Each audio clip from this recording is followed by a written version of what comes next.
écologique. Qui permet presque toutes les fantaisies architecturales. De la maison individuelle au bâtiment de plusieurs étages, la palette est large. Du cerne à la chaise cassée, le bois prend toutes les formes. Avec une forêt qui couvre un tiers de la superficie du pays, l'industrie du bois génère près de 4,5 milliards de francs par an. Mais l'exploitation dans le domaine de la construction reste marginale. C'est plus, je pense, par méconnaissance, peut-être manque de formation, manque d'information. Ce bâtiment, modulable, qui accueillera des migrants est entièrement en bois, local, avec du chêne genevois pour le bardage. 230 modules qui accueilleront 370 personnes. Cette modularité qui permet une préfabrication à grande échelle, intégrant fenêtres également, et surtout transportable, et du coup une durée de chantier réduite au maximum. Les forêts sous-exploitées coûtent aux collectivités publiques pour leur entretien. Le bois qui en est issu est majoritairement utilisé pour du chauffage. La forêt suisse, sa croissance est de 800 mètres cubes heure. Ce qui veut dire, si je vous donne un exemple très simple, comme la nouvelle salle de conférence de l'OMPI à la Place des Nations, qui est en gros toute la structure représente environ 2800 mètres cubes de bois, c'est-à-dire qu'il faut 3 heures et demie de la croissance de la forêt suisse pour construire cet ouvrage. Les professionnels de la filière vont donc pouvoir échanger et partager leur expérience durant 4 jours au pavillon Cycli. Énergie, construction, les applications sont multiples et participent aussi à lutter contre le réchauffement climatique. Bonsoir Claude Egui. Bonsoir. Ancien conseiller d'État, vous êtes président de ces rencontres Woodrise. On a vu au pavillon Cycli, ça commence à prendre forme, ce sera paré de bois. C'est un peu votre bébé. Pourquoi faire se rencontrer tous les acteurs du bois ? Il se trouve que je préside l'IGNOM Genève, qui est l'association fédérale de la filière bois. Donc c'est dans l'ordre des choses que d'agir dans ce sens-là. Et voyez-vous, l'intervention de M. Brunier pour les SIG m'inspire dans le sens de l'exemplarité. On est certes exemplaire sur le plan de l'énergie, mais on peut faire beaucoup plus, et notamment en utilisant plus largement le bois.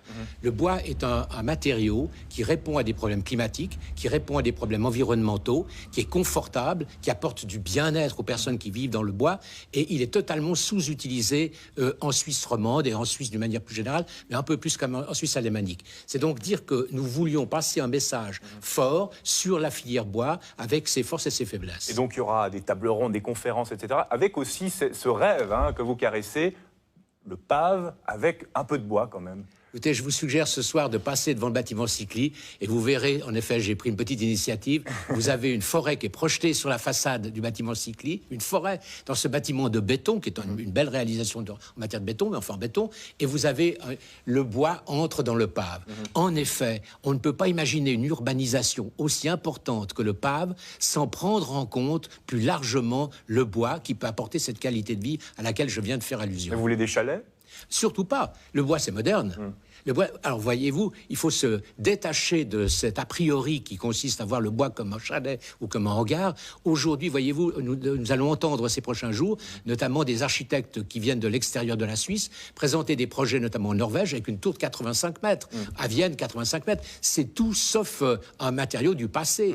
Et dans le domaine de l'innovation, on a une journée consacrée à l'innovation, on est en train de trouver des usages avec le bois, dans le domaine de la chimie notamment, qui ouvrent des marchés qui sont très très nouveaux. Alors ça, c'est pour le programme, disons, professionnel. Et puis samedi, il y a cette journée ouverte au public. Faites-nous rêver. Alors oui, c'est la fête du bois avec une projection culturelle dans notre démarche.